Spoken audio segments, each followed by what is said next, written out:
Thank you very much for the invitation. It's very kind. And it's always great to be post-Groys, but I always feel like I need to rewrite my paper. So apologies for that.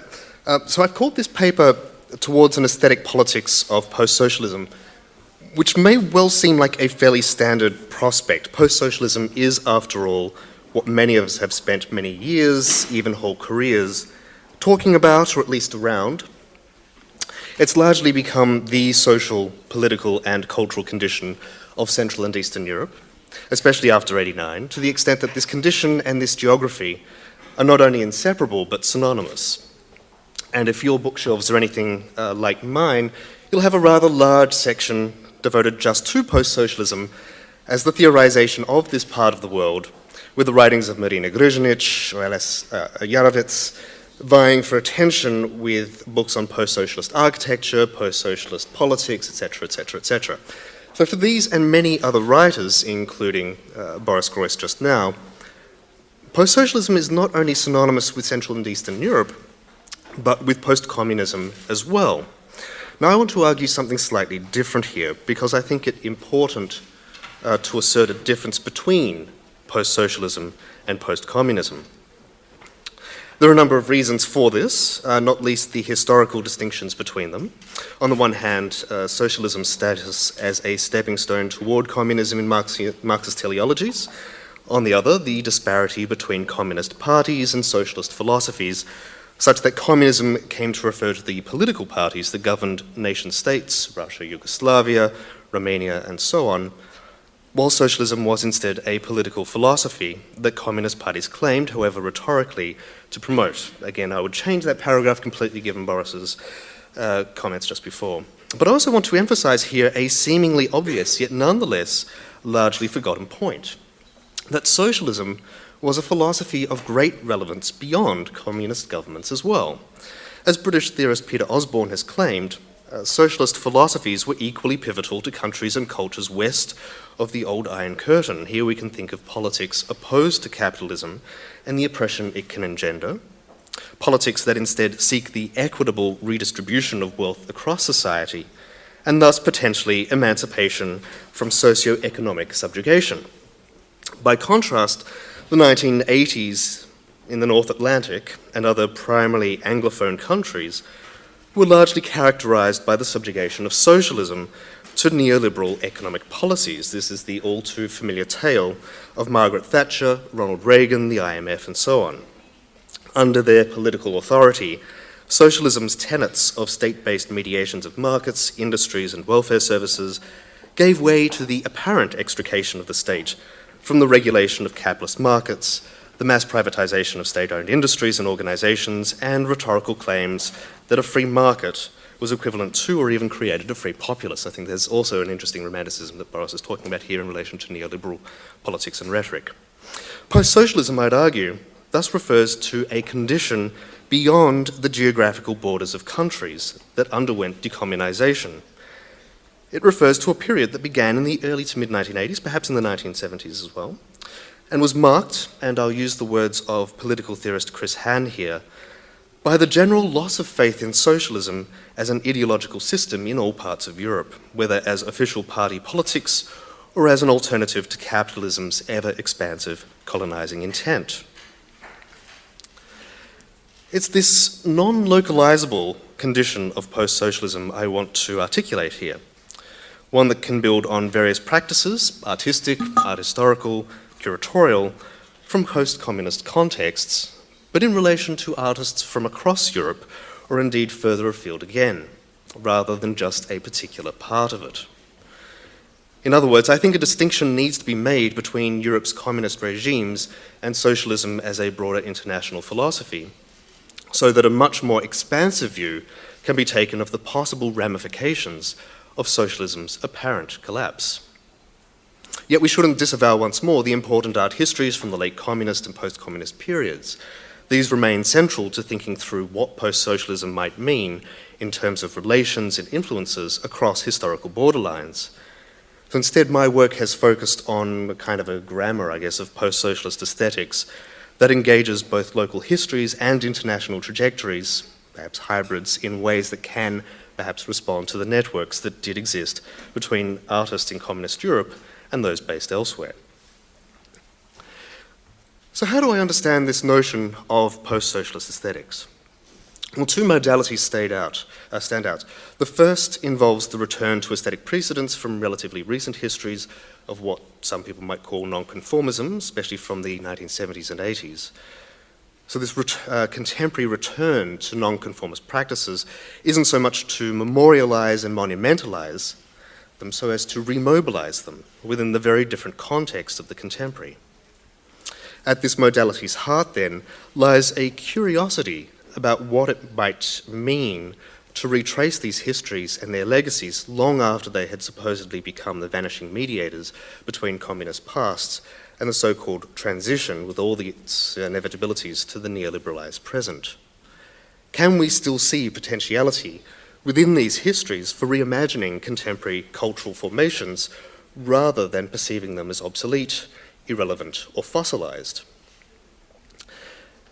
So if this first modality is grounded in remobilization, then the second hinges on mobilization, a mobilization beyond the geographies of post-communist Europe and into the realms of supposedly other art worlds and other art histories. And I think we'll be having a talk later on today that will complicate this notion necessarily of mobilization as well.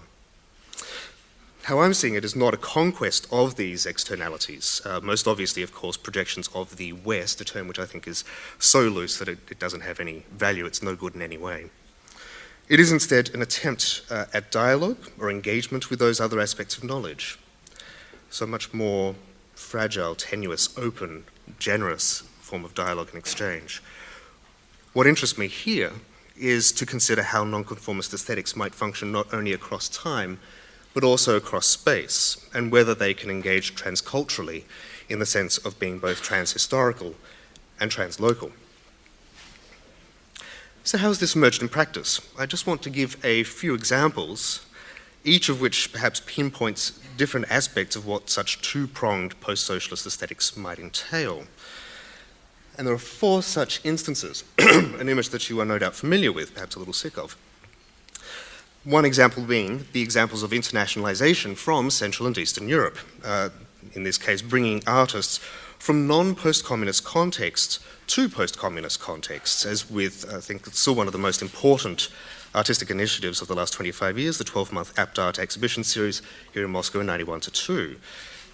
Not that it needs too much explication, but of course Galerija Ljubljana, including Victor Miziano, sending out invitations to artists from various contexts, not just within Russia, not just within the post-communist Europe, such as NSK, Neue Slowenische Kunst, but also to other artists such as Franz West and Sol LeWitt, presenting in an apartment, not always a successful attempt at doing such, perhaps, given the misunderstandings about what apt art might entail. I think that was particularly the case with somebody like Franz West.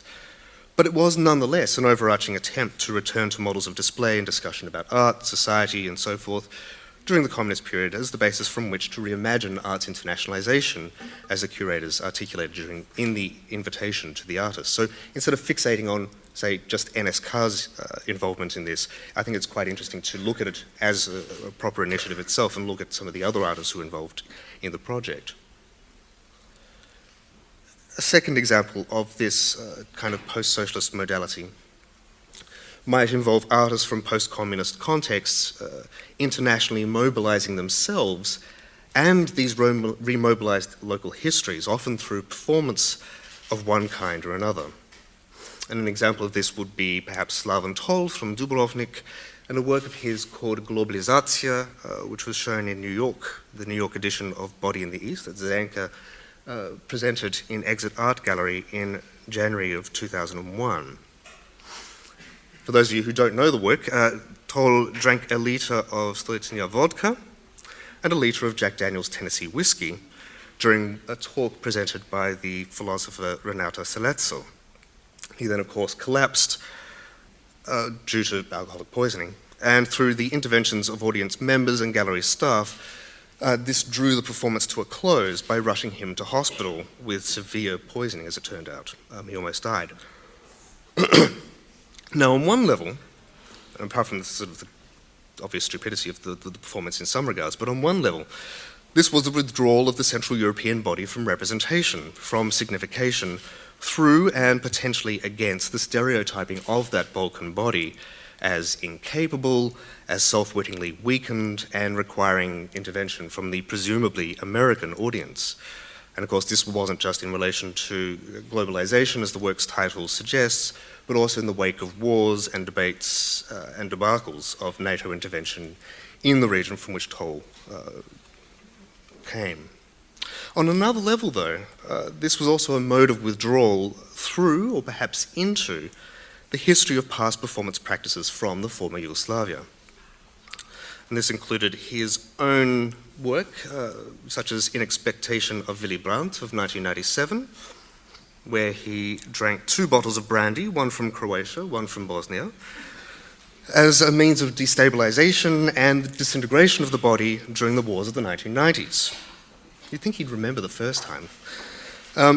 But it's also, of course, a return to performance practices in Belgrade in the mid-1970s, sort of invocating them quite explicitly, such as Rasha Todosijevic's Drinking Water of 1974, though with the references to the fish out of water here in Rasha's work, transformed into international geopolitics rather than interspecies communion, as it was in 74.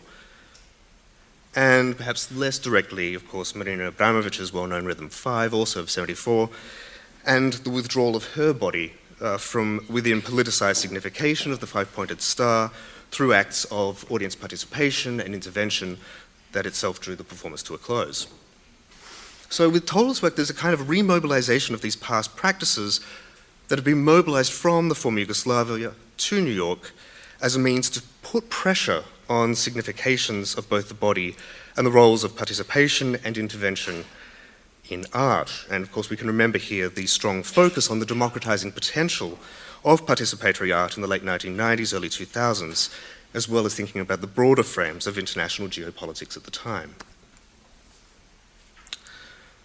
So those are 2 examples of what might be considered a sort of post-socialist aesthetic politics. A third one might involve artists from outside post-communist contexts engaging with some of these nonconformist histories as well. And perhaps the most obvious example of this is Thomas Hirschhorn and one of his works called Swiss Democracy from 2004. Again, for those of you who don't know, Hirschhorn's particular sculpture here involved the desire to transform the Centre Culturel Suisse in Paris into a project devoted to what Hirschhorn called the, and I quote him here, de-idealization of Western democracy through art, a de-idealization that emerged explicitly in terms of content. There were lots of lectures, performances, and photographic images that was sort of denouncing a certain Swiss democracy, sort of the direct democracy of Swiss politics, and particularly Swiss politicians, as well as various political philosophies of democracy and the democratizations of Iraq and Afghanistan. So it's all thrown together in this sort of huge microcosm within Paris. But also perhaps there was this implicit engagement as well through the remobilizations of reference points from outside the North Atlantic canon of art's histories, in order perhaps to seek alternative frames to that North Atlantic potency. So one example might be his self-published newspapers that in conversation he's called his own samizdat criticisms of democracy. He has also directly invoked Ilya Kalbakov's total installations from the period of late communism as the formal derivation of his project, filling up the entire space, etc., with particular engagements of perhaps returning to hybridized national communist identities. And also claims by Hirschhorn and the philosopher Markus Steinweg within the samizdat publications themselves that Kalbakov's works were a space for achieving a political autonomy within art, or a haven for engaging in aesthetic politics that did not conform necessarily to the governing politics of communism within the Soviet Union. This is what Hirschhorn and Steinweg were arguing in part within the publication. The implication being, according to Hirschhorn and Steinweg, that remobilizing these kind of Kabakovian strategies in Paris and in relation to democracy could similarly provide a space for rethinking what arts politics might be by not conforming to democracy. That is, that this de-idealization could happen on the level of form as well as content.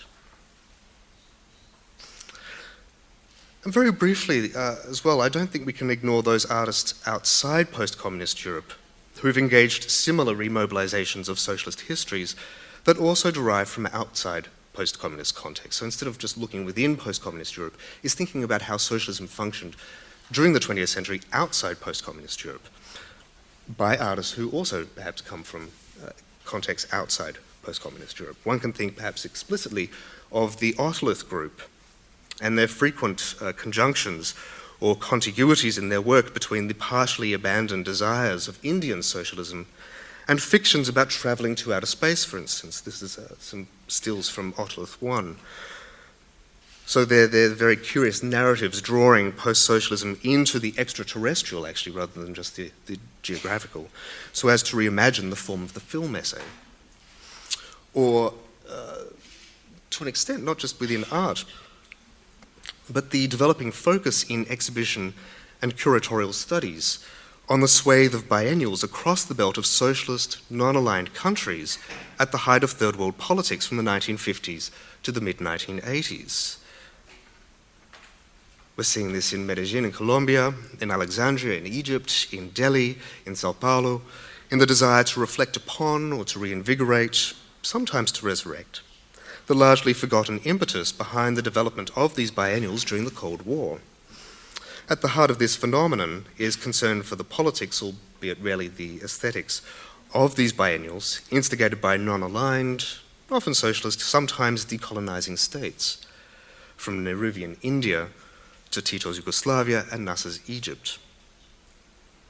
In each of these exhibition histories, biennials served as tools for instigating cross-cultural solidarities among artists and countries, regardless of which side of the Iron Curtain they came from. Again, I'm sort of thinking about Boris's notions of hybridity that are operating well and truly in the 1950s. The drive to re-engage these histories, whether through symposia, such as the recent World Biennial Forum in Sao Paulo in 2014, dedicated to biennials in the South, or through exhibitions themselves, such as the rebuilding of the Delhi exhibition that's currently underway, suggests perhaps a nostalgia for past models of alternative cultural exchange, but also perhaps the possibility that they may spur further alternatives to our rather asphyxiated contemporaneity. The efficacy or otherwise of these works is something I don't have time to explore here, but I do want to conclude with some quick thoughts about what we might gain from thinking about this kind of broad and post-socialist aesthetic politics. Now, in one way, it works against the evisceration of cultural memory, and particularly cultural memories from the period of socialism and late communism, so as to ensure that these are not forgotten amid the amnesic haze of neoliberalism, nor reduced to just being of local or regional relevance.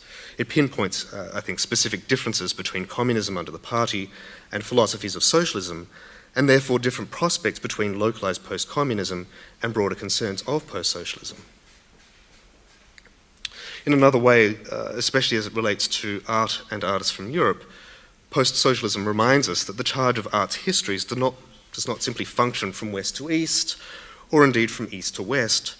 They may well operate in multiple trajectories, transversely, confusedly, presenting a different way of thinking about art's so-called global turn, while questioning the asymmetries of influence that generally operate between art histories from different parts of the globe and the political and economic models that art history tends to replicate. Thank you very much.